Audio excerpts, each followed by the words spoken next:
Assalamualaikum warahmatullahi wabarakatuh.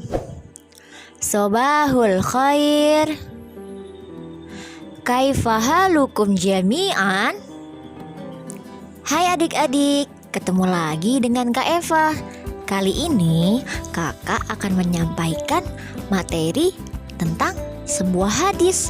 Sebelum kita masuk ke materi, yuk kita sama-sama menyanyikan yel-yel taro. Taro, tarbiyah, Ramadan. Dengan semangat dong. Pas terakhir Ramadannya, kalian bisa sambil lompat biar lebih semangat. Oke, sekali lagi. Taro, tarbiyah, Ramadan. Iya, bagus. Coba, masih ada yang inget gak? Kemarin itu taro apa ya? Coba yang kelas 1 masih ada yang ingat? Atau mungkin yang kelas 2? Betul, taro itu tarbiyah Ramadan, kegiatan-kegiatan yang dapat kita laksanakan pada bulan Ramadan yang tentunya bernilai pahala juga menyenangkan. Oke, kali ini Kak Eva akan menjelaskan tentang sebuah hadis yang diriwayatkan oleh Bukhari Muslim yang berbunyi, qala Rasulullah sallallahu alaihi wasallam, innamal a'malu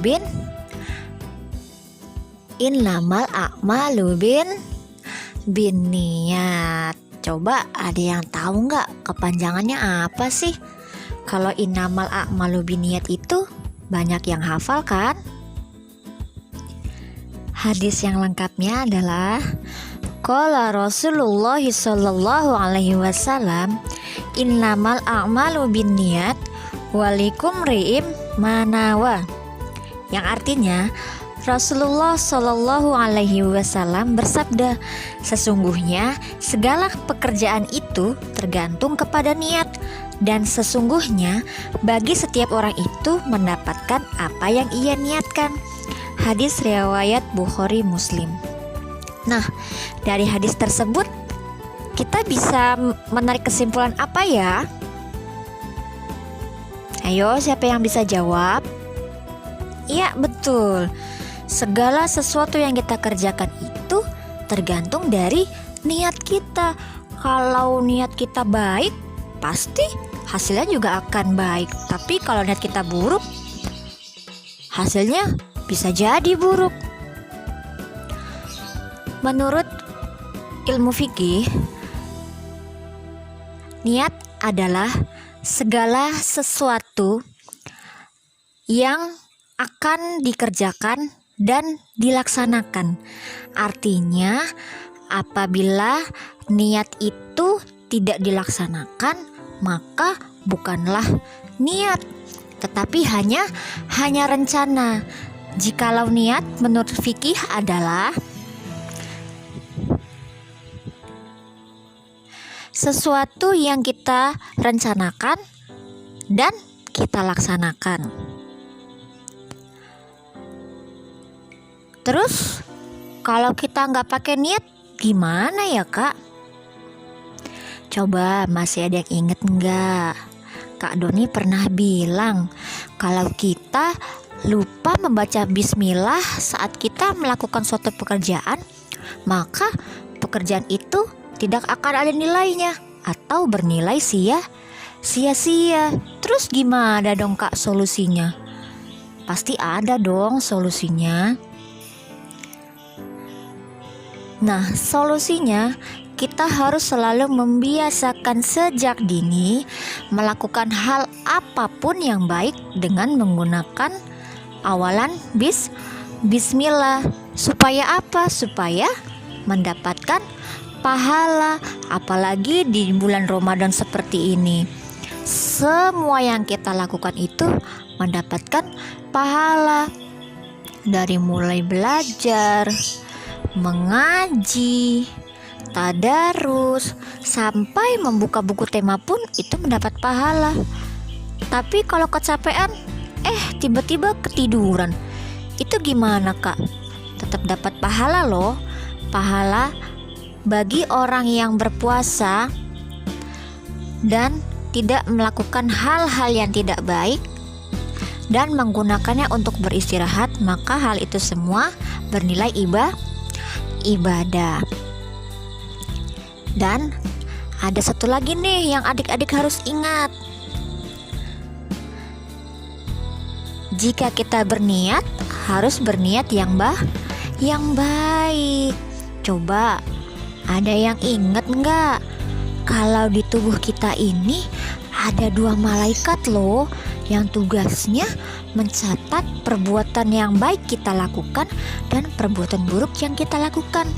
Ayo, malaikat apa aja ya? Ada yang tahu? Ya, malaikat yang bertugas mencatat amal perbuatan baik kita adalah malaikat. Ayo, malaikat apa?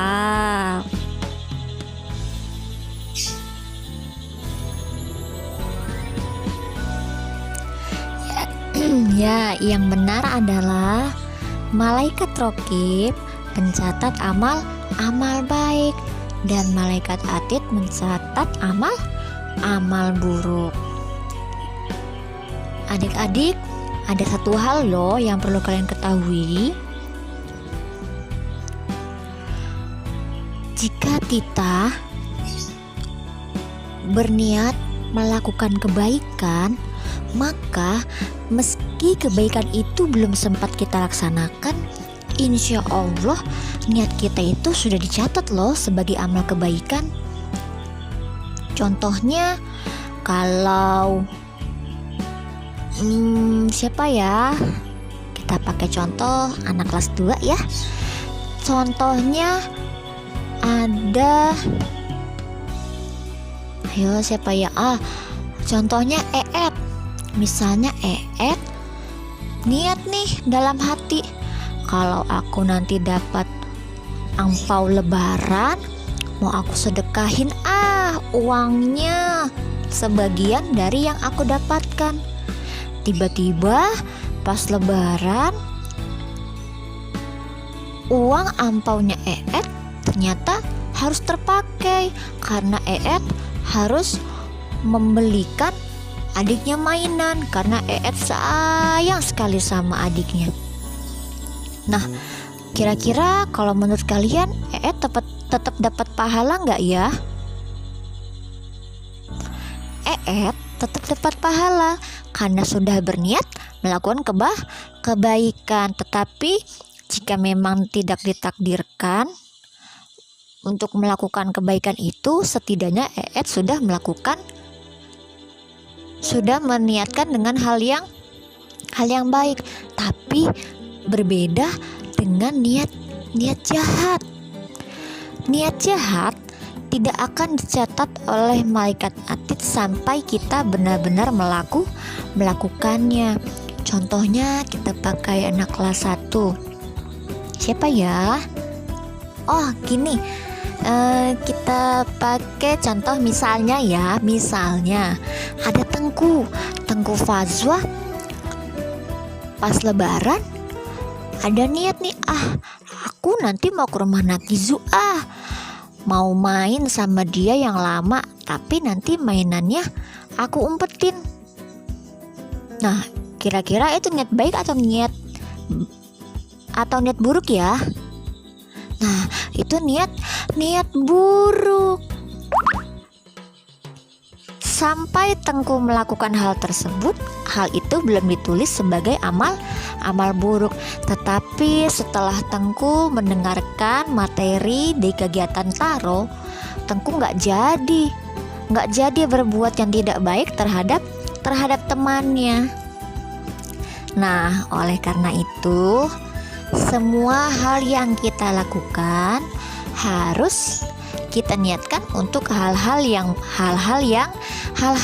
baik. Karena seperti sabda Rasulullah, innamal a'malu binniyat walikumri'in manawa. Sesungguhnya segala pekerjaan itu tergantung pada niat Dan sesungguhnya bagi setiap orang itu mendapatkan apa yang ia niatkan. Jadi kalau kita berniat baik, insya Allah akan berakibat baik bagi kita. Tapi begitu juga sebaliknya. Jika kita berniat buruk, maka akan berimbas buruk juga buat kita. Sampai sini paham ya anak-anak ya? Oke, setelah Kak Eva selesai memberikan materi, Kak Eva harap kalian mulai menanamkan dalam diri kalian bahwa segala sesuatu yang kita lakukan harus diniatkan dengan baik. Oke anak-anakku yang soleha dan cantik. Yang ganteng juga jangan mau kalah ya, yang soleh. Sebelum Kak Eva tutup, ada baiknya biar lebih semangat, yuk kita sama-sama kita lakukan yel-yel taro. Yang semangat ya. Taro tarbiyah Ramadan. Oke anak-anak, selamat menjalankan ibadah puasa. Tetap jaga kesehatan. Dan jangan lupa, jangan keluar rumah dulu ya. Insya Allah akan ada waktunya lagi kita akan bertemu di sekolah kita yang tercinta, yaitu SD Islam Nur Jamilah. Wassalamualaikum warahmatullahi wabarakatuh.